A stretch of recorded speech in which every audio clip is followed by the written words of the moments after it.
Serious troubles would seize the first space tourist Dennis Tito on the 45th second of the flight. Overflowed with intense impressions, Tito started turning his head to and fro, simply ignoring all the given instructions, and got an unrestrained vomit outburst. Luckily, an American medicine that Musabayev had spared in his pocket came to the rescue. Привет! О, привет! You're looking good. Hi, Danny.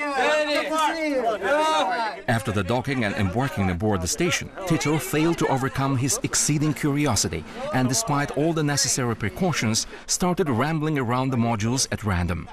Observing those childish rushes of delighted Tito, accompanied by Musabayev flying after him in different directions, the American crew members at once nicknamed the latter the first space babysitter.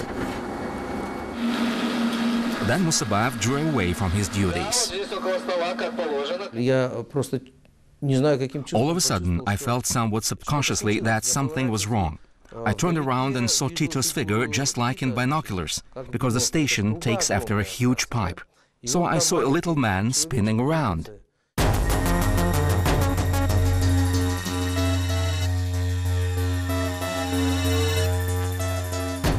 That's from here that Dennis tried to fly over to the communicating module.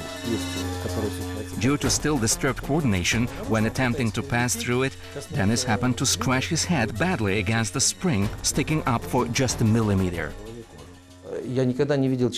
I've never seen aboard a human being with a huge blood bubble on the head.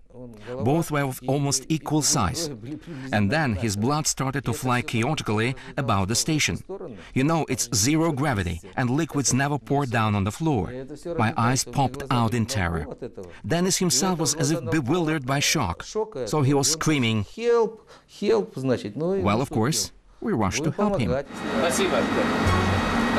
This time the whole crew hastened to save Dennis Tito. Moreover, the Americans had to thereby violate their special duty regulation. It was forbidden to them to enter in any conversation with a space tourist. It goes without saying, no aid assistance was supposed either. However, the wound mess never stopped there. In 40 minutes, the ISS was to carry out a communication session with Earth. It was clear to everyone that if NASA had seen Dennis Tito, his head bandaged, they would make a scene and demand his immediate removal from orbit. Certainly, they wouldn't fail to use any excuse in order to, if to put it mildly, rule out the very possibility of future space tourists' flight participation, making allusions like, remember, what happened to Dennis the Pioneer?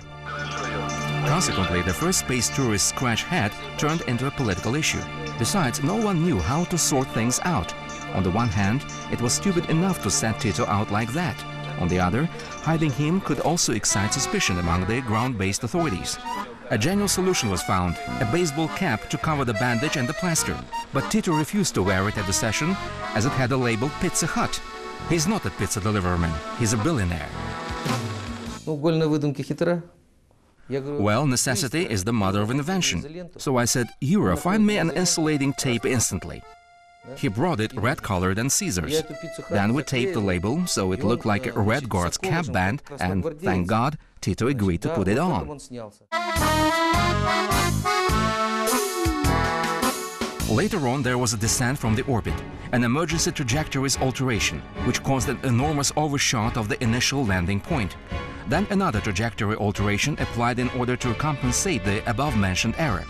Sevenfold overloads were literally flattening out the cosmonauts. Vibration turned the dashboard into a solid black field. One could make sure that the first space tourist survived only on the ground.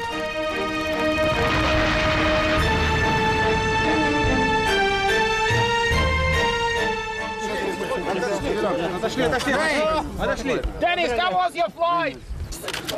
Best of all. I was in paradise, Tito was exclaiming after landing. He was alive and felt like the happiest earthling. It's going to be the best thing. Oh, NASA, no big deal. The next day, Tito became a national hero of two countries, the United States and Russia. 8 years later, after the first space tourist Dennis Tito's flight, NASA Administrator Charles Bolden would arrive at Baikonur. For the first time in the history of NASA and Roscosmos bilateral relations, the newly appointed chief manager, the first foreign trip, and right away to Russia. Oh mama, mama blue, oh mama blue. Hey, yeah! Charles Bolden came to be present at the spacecraft's launch with the crew and the 7 space tourists aboard. That would mean that there are no more disagreements between the 2 leading space powers. Thank you very much. Thank you all very much. Though there will no longer be the space tourism in the form it existed for the past 8 years, which doesn't mean it's the final chord. Эпоха туризма не закончена. The age of space tourism is not over. Я в этом уверен. On the contrary, it will develop further, I'm sure. There were a lot of offers to Roscosmos concerning different flight options and space tourism По variations. различным вариантам космического туризма. Есть предложение закупать. Someone would like to buy spacecraft hiring a crew commander. экипажа. Others consider a possibility of linking up with the ISS, И работа. whereas the rest plan to work in the Earth's orbit without docking. На орбите. Без пристыковки. This is a prototype of a tourist spaceship.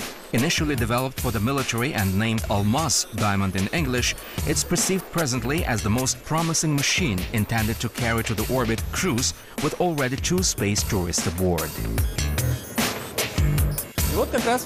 Right now you can see a shuttlecraft which has been tested in space. Altogether, there were implemented 9 spaceflights. 1 capsule carried out 3 landings successfully.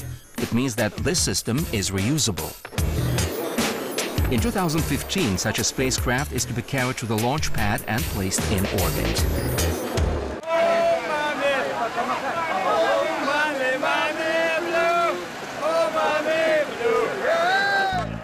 Guy La Liberté, the 7th space tourist, has symbolically turned over the dividing page of space tourism chronicles. It's high time humankind started afresh.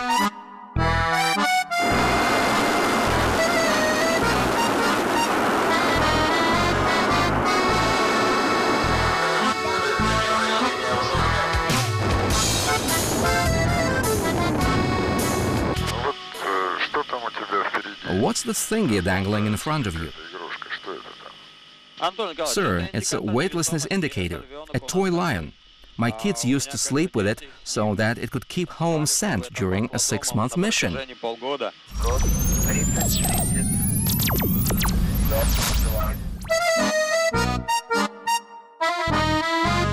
Lions and clowns for the first time in the orbit.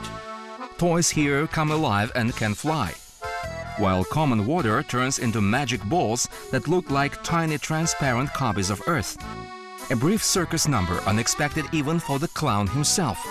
Only once in season, in the orbit exclusively. Clowns look at the world not through pinky glasses, but water lens. Alles up.